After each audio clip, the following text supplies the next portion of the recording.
How important a city is or city was in ancient times was kind of dependent on how well the fortifications were around that settlement or that archaeological site. Nicole and I have been to many through the years.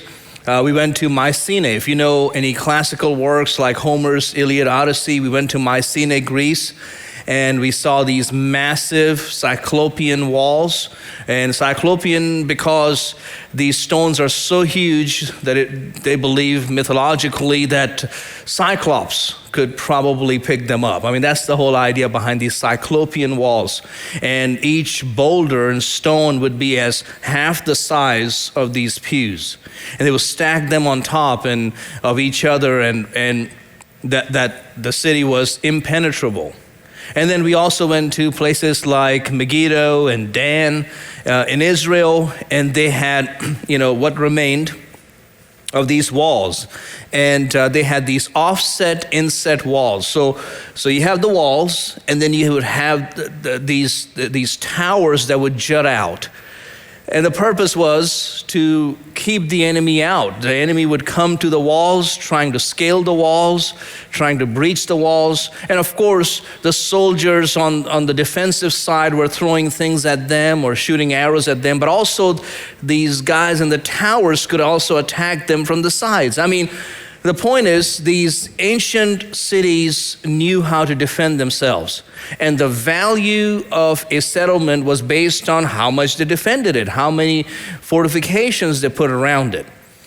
Now, this series that Nicole and I are going to do starting today, if you would make your way up to the front, Nicole, is to help us fortify our marriages. How important our marriage is based on how much we try to protect it, how much we try to fortify it.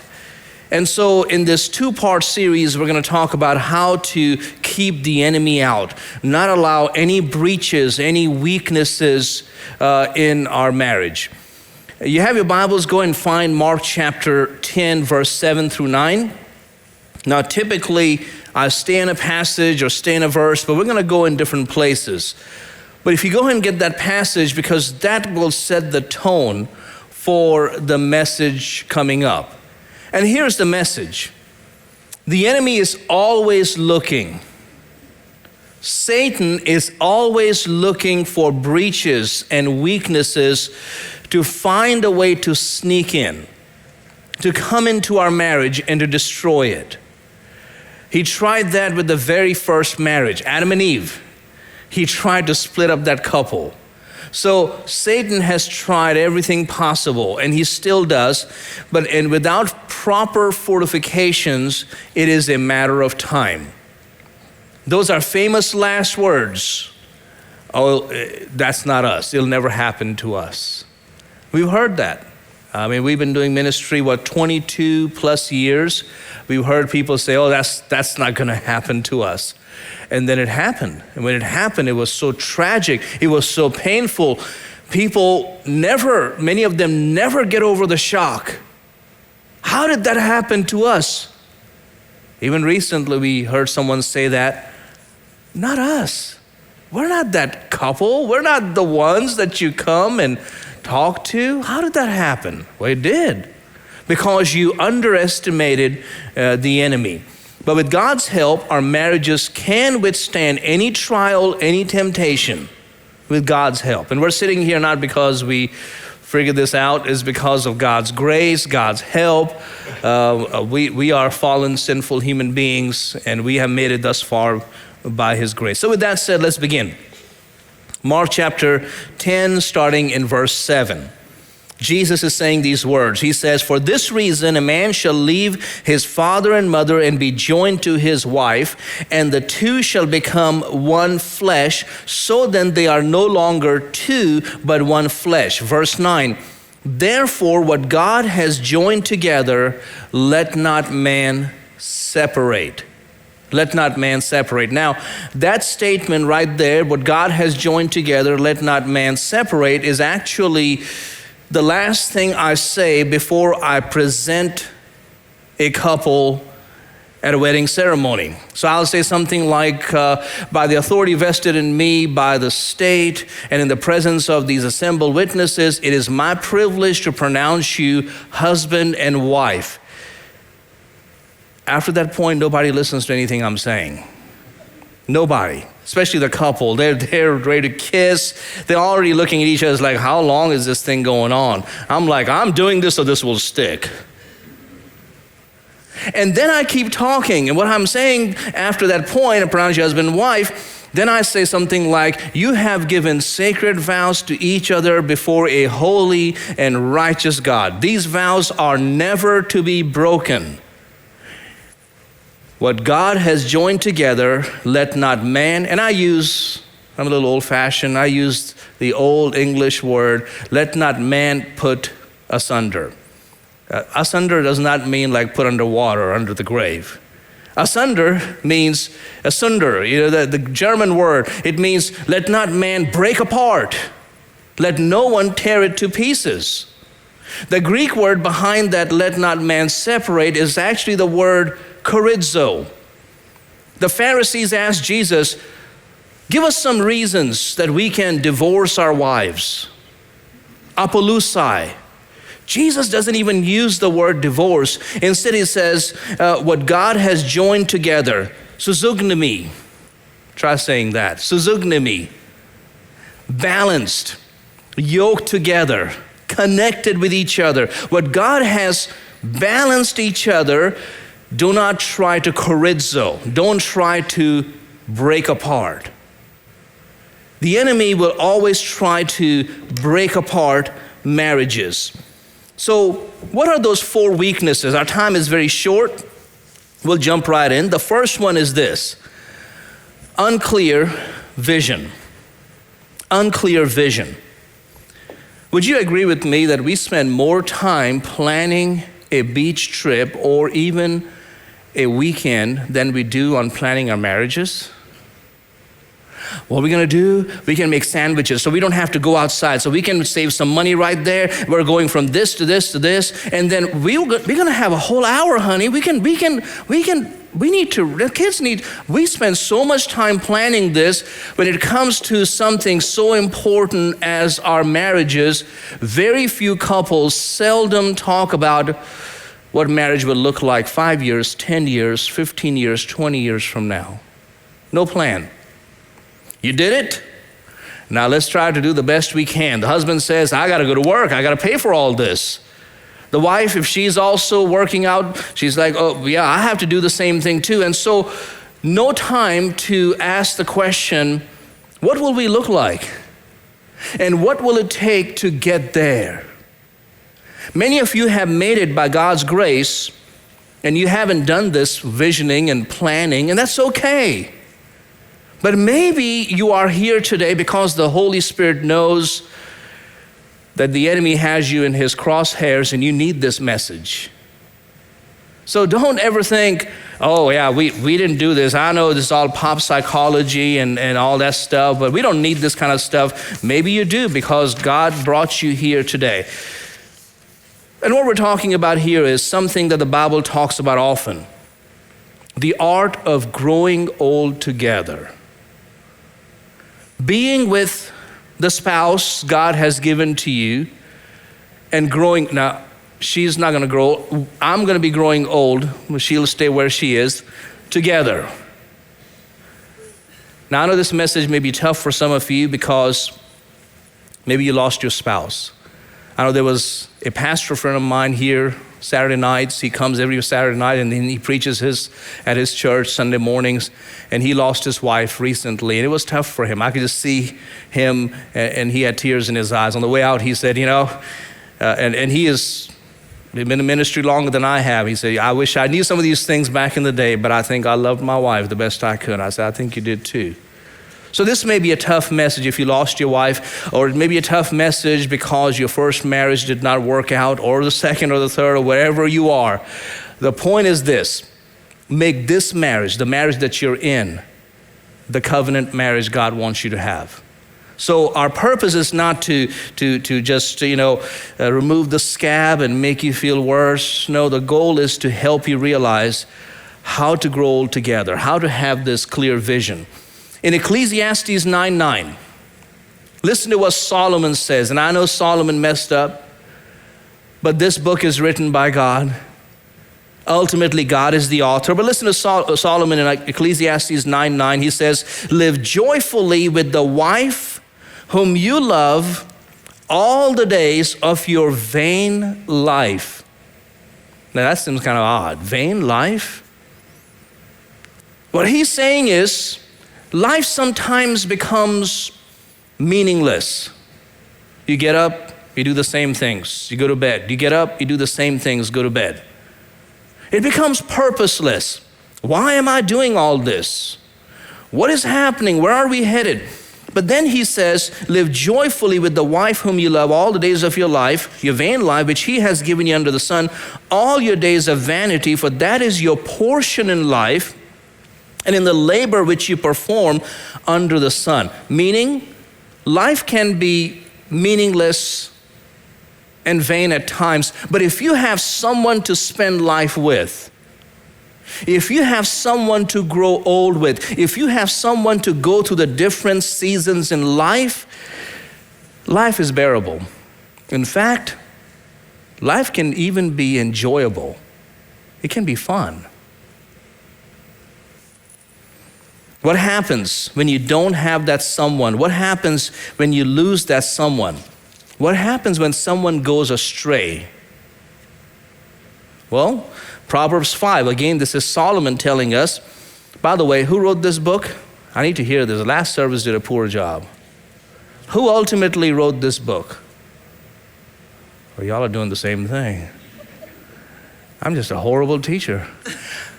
God wrote this book. Everybody good on that? Can I have a resounding? Who wrote this book ultimately?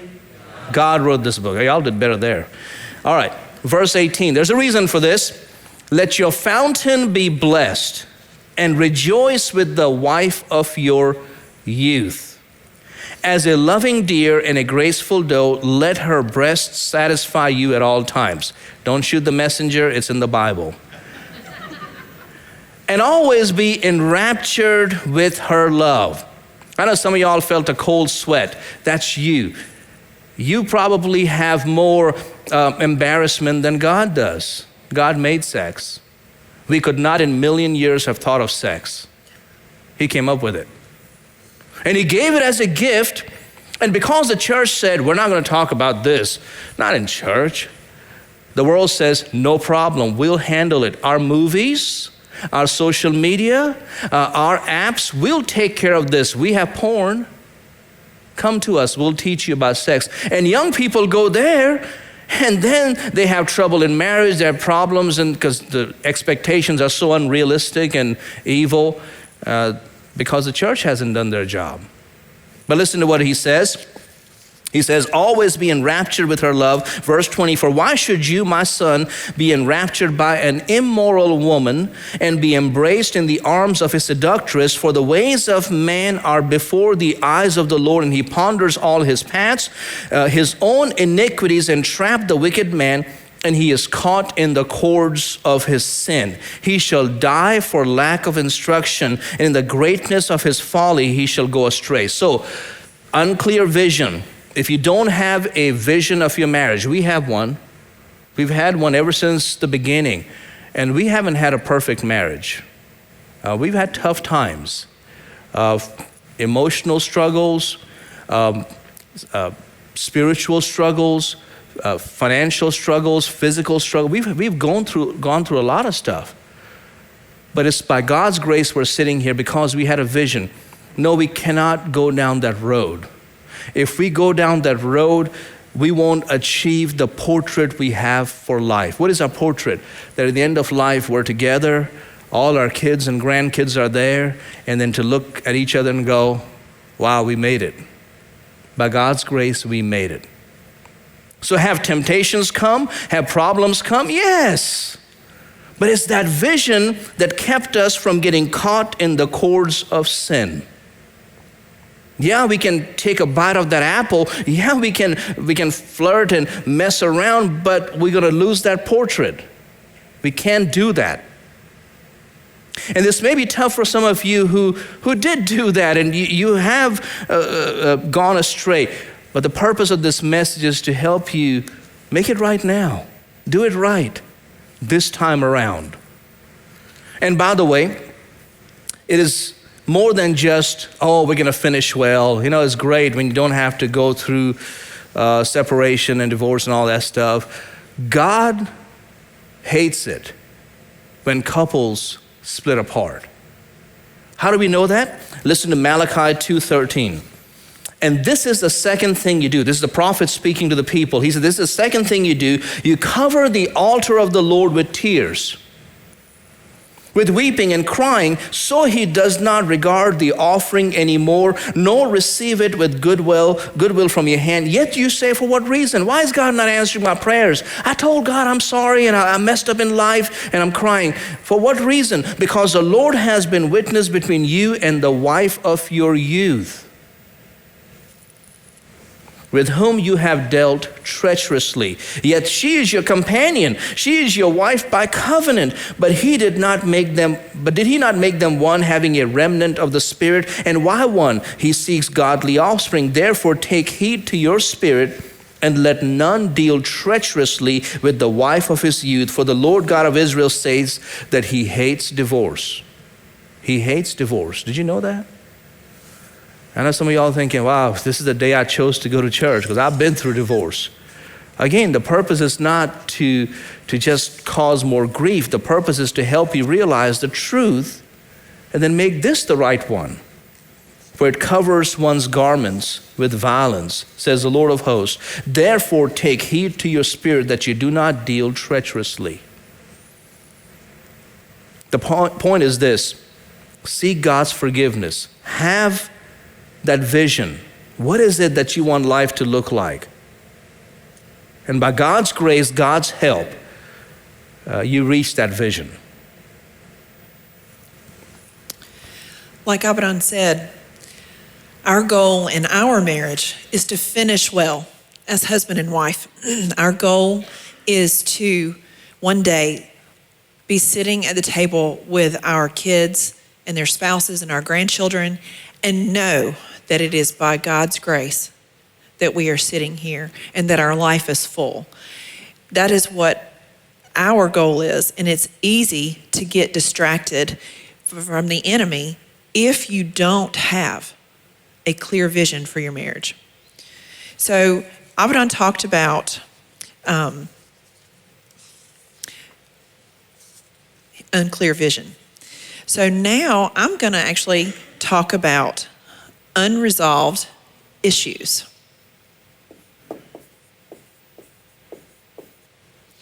Now, this is a big one in marriage. Many of us might not think we have unresolved issues in our marriage.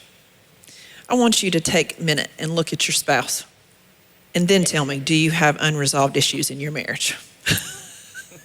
The look on their face will tell you everything. So, you might be the spouse that is the one sweeping everything under the rug. Any fight, any issue you have, you're sweeping it under the rug saying, everything's okay, it's all good. Or you might be the spouse that's lifting up the side of that rug going, we have got to deal with this, only to look up and see your spouse running for the exit and trying to get away. So no matter which side of this you're on, you have got to learn to deal with your issues. The key is to be honest with yourself and to be honest with your spouse. And we're going to give you 3 steps in order to be able to do this. First of all, first and foremost, take responsibility for the fact that you have issues in your marriage. That's not just one spouse, that's both spouses. Both of you take responsibility. They may be small, but it's still an issue. Doesn't matter. If you're the spouse that is constantly running, you need to be able to admit this. You need to be able to stay and work these issues out. There are so many reasons why the runners run. But I'm going to give you 3 reasons why typically they do run. And so if you're this spouse, the runner, or if you're the one that's constantly showing this other spouse, we got to work on this. Think about these things as I talk about them. Number 1, it can be insecurity on the part of the spouse that runs. When we're insecure, it's hard to admit that we're wrong. I don't like to admit when I'm wrong. I don't know about you. I don't know if there's many people who really enjoy saying, I was wrong. When we're insecure, it's hard to admit that. It's hard to take ownership of our mistakes. And we don't want to admit that there are problems because guess what? Then the finger might be pointing at me instead of my spouse. There's issues in the marriage. Okay, insecurity. Next is being a peacemaker. Are you a peace at any price kind of person? This personality trait usually has its beginnings in your family of origin. And what I mean is how you grew up. How did your parents deal with conflict, or how did they not deal with conflict? That has a huge bearing on how you have learned to deal with conflict in your marriage. If they didn't handle it well, you might be that person who says, I've got to have peace at any price, no matter what.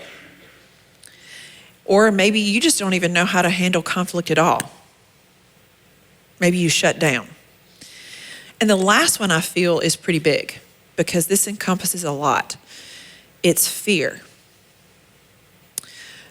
The fear of rejection from your spouse, the fear of failing in your attempts of trying to work on your marriage, the fear of being too dependent on your spouse. And I want the person who is the one who's the person who's saying, we got to deal with this. We got to deal with this. You need to understand in your spouse, the one that runs, fear can be paralyzing. Fear can be truly paralyzing. So be understanding. And I want us to keep this verse in mind. It's Ephesians chapter 4, verse 32. And be kind to one another. Be tenderhearted, forgiving one another, even as God in Christ forgave you. And then we're taking responsibility for the issues. Now we need to understand that once we've decided we're going to take responsibility, resolving our issues takes time. You did not get where you are in your marriage in a matter of days. Sometimes it's a slow fade into where you find yourself today.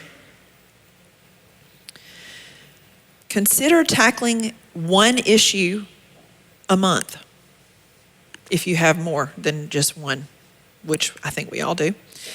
But if it takes longer than that month, if you haven't resolved it in that month, don't give up.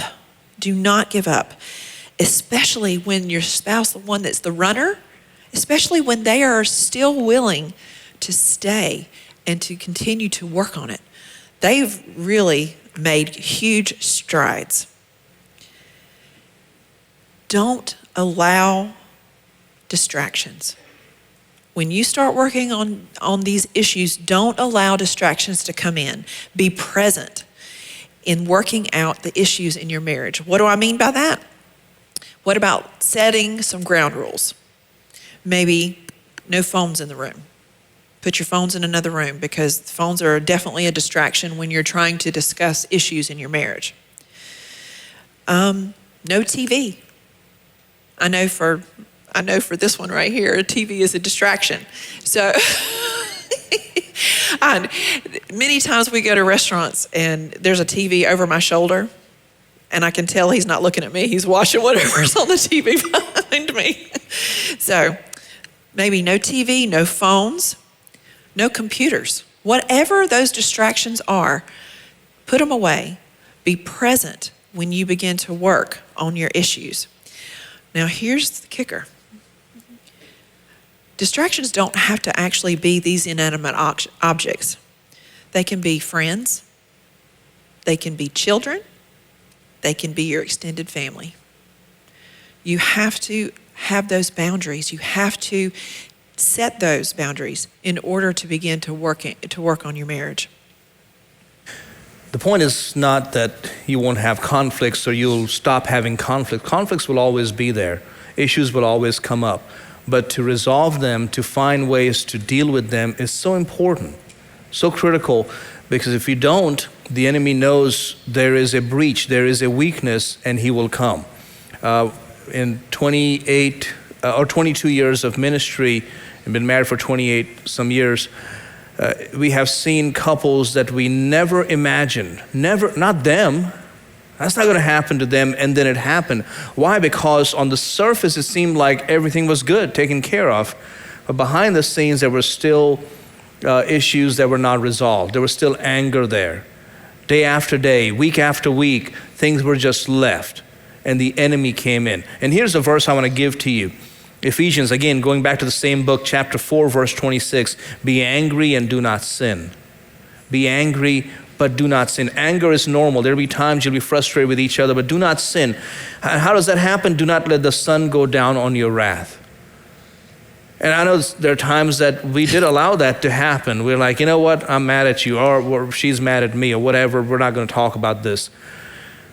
But we saw the danger of that, and how if we had allowed that to go to the next day and the day after and the day after, we get it. We get why certain couples go to a point of no return, because now there's so much junk that has been piled up. There's no way you can take care of all that without God's help. Now, God can help you, but if you don't, verse 27, nor give place to the devil. So week after week, day after day, not resolving issues, giving forgiveness or receiving forgiveness is giving place to the devil. So the third point is we have an unclear vision, unresolved issues, and now we have unmet needs. Okay, so first of all, I want to say that we did get a lot of the points from this book by Tony and Elisa DiLorenzo, The 6 Pillars of Intimacy. This is actually, if they are not intimacies, they are unmet needs. And if you don't know anything about Tony and Elisa, they have the #1 podcast in the world on marriage. So if you, and they've been here several times, they've done some marriage conferences with us, and they were here just a few weeks ago to celebrate the marriage of our daughter. So that being said, let's jump right in. So we have the spiritual intimacy, or this need that's not met, this unmet need of spiritual intimacy. This includes your personal devotions, this includes your devotions as a couple, and it also includes going to church together. This is the spiritual intimacy. Now, having your personal devotional time, it is paramount. It is paramount for your life. You need that time to spend in prayer and reading the Bible to even have a good day. Couple devotions are great, but we understand that it's hard to do couple devotions every day. Try to do them once a week. If that's too much because you're so busy, try to do it once a month. You have to reconnect on this level at some point, whether it's weekly or monthly. You definitely need to reconnect here. When this is missing, it's hard to be fulfilled in your marriage. And I know that sounds kind of strange. It's because it's not your spouse's job to fulfill you in every way. He can't. She can't. She cannot fulfill you in every single way. God is the only one that can truly fill us and fulfill us in every way. So we need those personal devotions. We need that spiritual intimacy. The second one is emotional intimacy. Now, when our needs and our emotions go unmet, this is what happens. This is spending time with your spouse. It's going on dates. It's having conversations. This is all about our feelings. When we are fulfilled in this area, and this goes for both, we feel close to our spouse on all the other levels.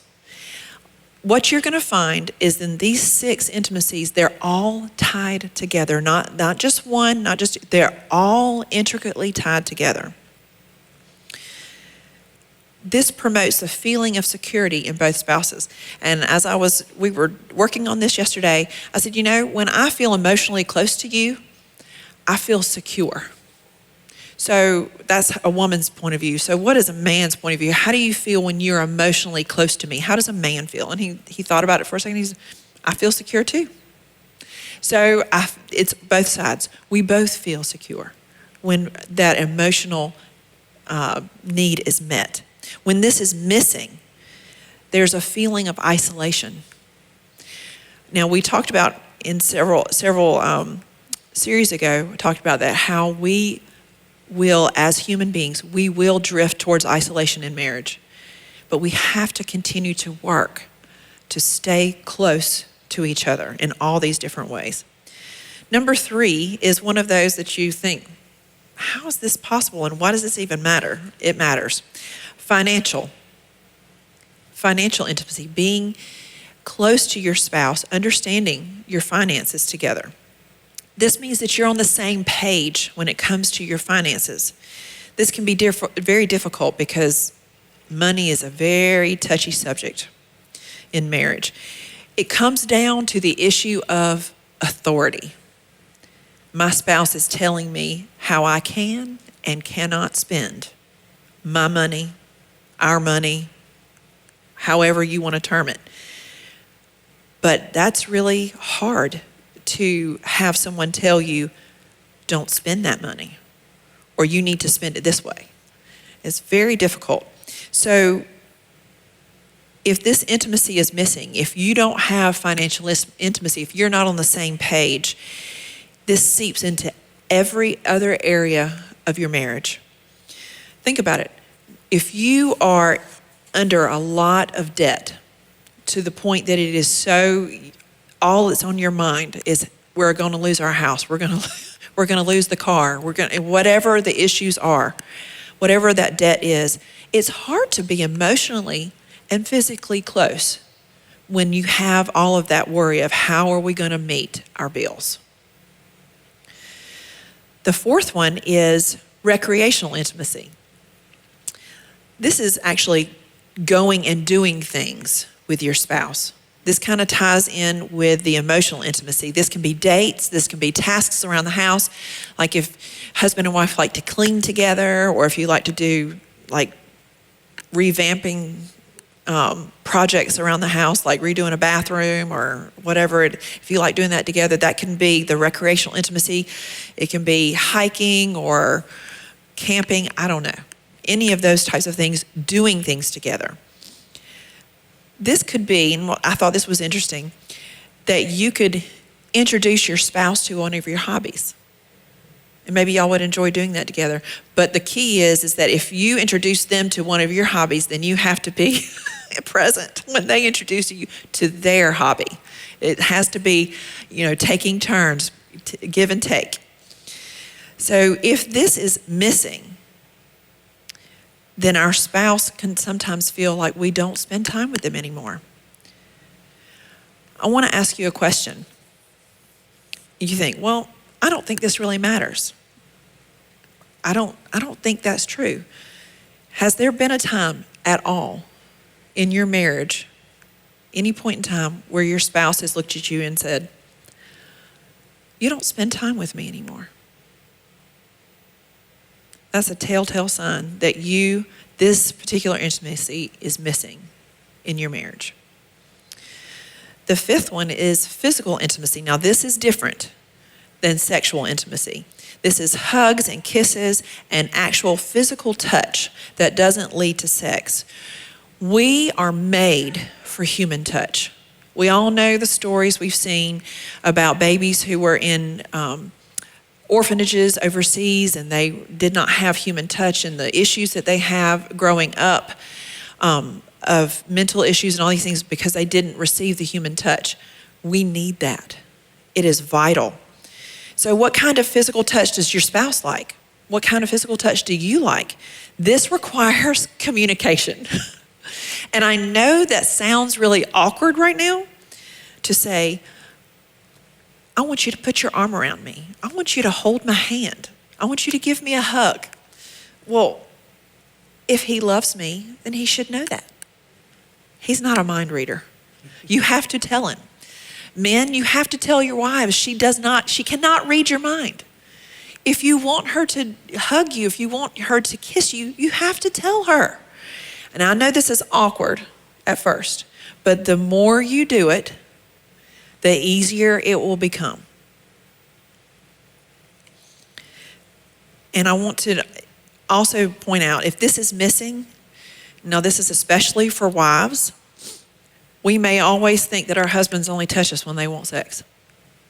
If you've heard that comment from your wife, then that means she just needs you to give her a hug or a kiss or whatever. Hold her hand. And the last one is sexual intimacy. This intimacy is essential for a good marriage. If there is any trouble in any of the first 5 intimacies in your marriage, this one is the first to go. Sex is the litmus test of how well you're doing in all the other 5. It is essential that we as Christians talk and discuss sex. And I know that that is shocking for some of y'all. When the church quit addressing this issue, the world took over. And it made something that God created. God created sex. It made something that he created and it was good. It made it dirty. God created sex for marriage, and he said that everything that he created was good. In Genesis, read it. And that means sex as well. You may have to throw out everything that you have learned about sexual intimacy. You might have learned the wrong stuff from your parents, your siblings, your friends, the media. You have to start with the Bible. Read Song of Solomon. That's going to be a big help. And lastly, men, your wives are going to desire you sexually when all the other intimacies are met. And wives, in order for your husband to feel emotionally close to you, they need sex. Now, sometimes we give a pass to Song of Solomon in the Old Testament. That's just the Old Testament. You know, they were kind of hanging from the chandeliers back then. They were doing crazy stuff. But I mean, we're in the Gospels, we're in Paul's letters. It's all serious business. It's all about deep theology, going to heaven, and all that stuff. Listen to what Paul says in 1 Corinthians 7, verse 3. Let the husband render to his wife the affection due her, and likewise also the wife to her husband. This is not some Jungian or Freudian psychology, psychotherapy coming into the church, and the church has made pop psychology, biblical. No. This is Paul, the apostle of Jesus Christ, the one who gave us Romans and Corinthians and Galatians and Ephesians, all these powerful letters, tells us, husband, give that affection to your wife. Wife, give that affection to your husband. The wife does not have authority over her own body, but the husband does.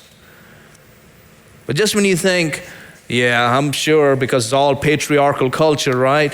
Wait. And likewise, the husband does not have authority over his own body, but the wife does.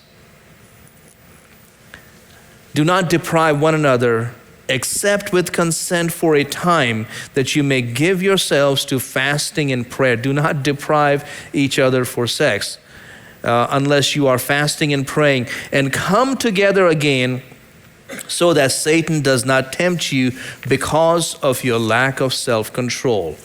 Now, we are human beings on different levels, different points on that scale of how much you desire sex and all of that. But keep in mind, with God's grace, with God's help, getting proper advice from professional, you can understand how important it is and begin to work towards that, because it is fundamental, very important to your marriage. Men and women need to understand this. And so that's, again, a very important point. And then finally, this one, unaccountable living. Unaccountable living. Often, people are living, especially in their marriages, with no one checking up on them. Or if they have people in their lives, there are people who don't have the same values, same standards. What happens when you have unaccountable living? Or you're going out with people after work, going to the bar, a bunch of guys hanging out, or ladies, and you have problems in your marriage, and you bring that up, the alcohol is running through you and the tongue is loosening up and you're sharing. Guess what they're going to tell you? Yeah, whatever. I don't worry about that. You know what? Everybody does window shopping. Everybody does this. Everybody does. And you think, oh, this is harmless. Once that alcohol wears out, I'm just had to vent. You have no idea that the enemy has already come in. And it's a matter of time. It's a matter of time. Those are famous last words. Oh no, I'll be fine. It's fine. I just had to just let it out. But you didn't realize there were other things that you let in. Psalm 1:1 tells us, blessed is the man or woman who walks not in the counsel of the ungodly. What business have lost people to give advice to you regarding your marriage or raising your children? They don't have the same priorities. Nor stands in the path of sinners, nor sits in the seat of the scornful. So be careful who you listen to on these very important points. Let me go a step further. It may be people in your life, family members, parents. You respect them, you love them, you are so grateful for them, but this was not practiced in their lives. Guess what happens? You begin to copy their behavior because you think, hey, they were so right on this, this, and this. They must be right on this, this, and this. And then you come to find out, no, they weren't. It was a mess. And now you also have the same mess in your life. So where do you find accountability? Right here. In church. There's often said that a lot of hypocrites are in church, and that may be true, and that is true. I'm a hypocrite. Nicole is a hypocrite. We're all hypocrites to some extent, right? Anybody here thinks you're perfect and you're always what you are, they're lying, okay? We're all hypocrites, but some of the best people I know in the world are sitting here in this room right now. I didn't tell you they're perfect. Some of the best men and women I know are in church. You see, Satan has put this idea out there that a bunch of liars and cheats and backstabbers are in church. Why? That's not true. And they're the ones who hold me accountable. And it's not by asking me, let me see your phone to see what sites you've been through. No. It happens when I look them in the eye. How can I be looking at pornography in the week and look somebody in the eye and say, hey, I'll be praying for you, or I just want to see how things are going? After a while, it gets uncomfortable. That's why people stop meeting. How can I be flirting out there and then sitting here with my wife and communicating and teach? You see, it happens. Don't misunderstand me. It happens. People do play the hypocrite for a while, but for a while. After that point, the conviction is so strong that they begin to back away. So Hebrews chapter 10, verse 24. Let us consider one another. Let us consider one another. This is accountability. In order to stir up love and good works. Many of you are helping me be a good husband to Nicole. Many of you are helping Nicole be a good wife to me. You don't know it, but you are. Am I right? And good parents. The way you're raising your kids, we've taken points from you. Not forsaking the assembling of ourselves together, as is the manner of some, but exhorting one another, and so much the more as you see the day approaching. So question is, who are you turning to hold you accountable? Thank you, Nicole. Appreciate that. Can you see the potential breach in your marriage? Is your vision clear? Have you taken the time to talk about what life will look like 10, 15, 20 years from now? Are there unresolved issues in your marriage? Still haven't dealt with it. Well, one of these days. Let's not spoil the mood. Let's not start that. Those unresolved issues. Unmet needs. You heard what the needs are? And then, of course, do you have accountability in your life? And accountability does not mean you got to have breakfast together. Okay, that's great. If you can make that work, that's great. You can have a small group, that's great. But accountability is just having to face people and know, man, the Holy Spirit in them can see through me. How am I living?